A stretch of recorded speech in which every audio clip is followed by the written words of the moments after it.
Okay, so hello again. This is Matt Pearce. Yeah. And this is Ken. And this is Jai Chen. Yep. Jai Chen from Hong Kong Baptist U. Yeah, we've got Dr. Chan with us today. Eddie was here last week, but he's not going to be here most of the time, I think, because he's a pretty busy guy, isn't he? So we've got Dr. Chan's going to be here regularly, I think. Is that right? Yeah. So shall we start? Yeah. Yeah. So I want to, perhaps you could explain a bit more, I think, to the listeners who you are and perhaps how you got involved in LSD. Yeah. I'm just an average intellectual in Hong Kong, but it's only that I got some free time because I escaped from the so-called research conundrum. So I have some spare time to participate in political activities, and I certainly find the League of Social Democrats congenial, so I participate into its preparatory stage, and then now is one of his EXCO member. Right. Okay. And am I right in saying you speak pretty good English, and that's how? Not really. Sometimes I got nails in my tongue, and I just cannot figure a word out. But basically, I should be okay, right? But it sounds good to me. Yeah. I think it sounds good to me. I spent 7 years in Britain, so Did you? I'm quite used to listen to British English, right? What were you doing in Britain? I studied in theology in Aberdeen and then in London King's. Right. Yes. So you're studying there? Yes. I see. So so I'm right in saying you're a professor I'm just a senior studies. lecturer. I'm teaching basically general education subjects, right? Okay. Besides some theology subjects that is my expertise in a sense. Right? Okay. So politics is not my expertise, but I'm just like any concerned intellectual, very much interested in political affairs like that. Yeah. I'm a great believer that there is actually quite a big link between religion and politics often, actually. Yes. And throughout different countries in the world, there's often a big link. Yes. And many countries, in democratic countries, they like to separate religion from politics. Yes. But obviously, in some countries, it's heavily linked. Yeah. And so on. So I hopefully, because I've got a big interest, people will be surprised. Actually, I studied religious studies A-level. And got an A actually, which amazed my parents. So I hope in other programs we can perhaps talk a bit more about it. Yes, I think it comes into lots of different issues actually. Yes. And sometimes it does crop up into Hong Kong politics as well. Yes. The different religious figures talk about it. And stuff.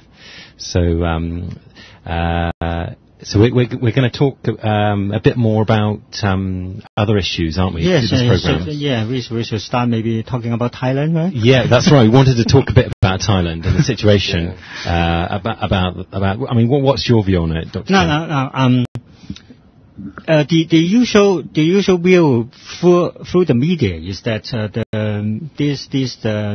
PAD, the People's Alliance for Democracy, that means the opposition, is causing haywalk to Thailand, right?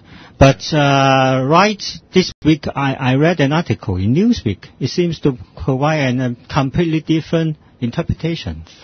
It talk about this the Thaksin. The former Prime Minister who caused the whole haywalk to run into this kind of fiasco. He actually is portraying him as the one who championed the cause of the rural poor, against the urban elite, middle class, and the military, and the government bureaucracy, and even the monarchy. Those people surround the monarchy. So actually nowadays, this whole fiasco actually degenerates into sort of civil war. Mm-hmm. Though not militarily, but a social civil war between these rural poor and these urban middle class and those in power. This is quite a novel interpretation, but I find it more congenial to explain the present situation. But what's your take on it, Ken? So Matt, I always have a question about the revolution in Thailand. It seems that it's happened everywhere in Asia, that the military always control at the very end of the day. You could see that. I mean, if what do you think? Like the opposition, they reject the one voted by the people, okay, and then they make up an offense of corruption. Maybe maybe it was really corrupt. There was real corruption behind. Sure. But at the end of the day, when the king of Thailand and people were saying that the king of Thailand controlled the military, and if the military do not have any intervention, then those opposition did not have the guts to take over the airport. So what do you think about military and democracy? Because this always the power, the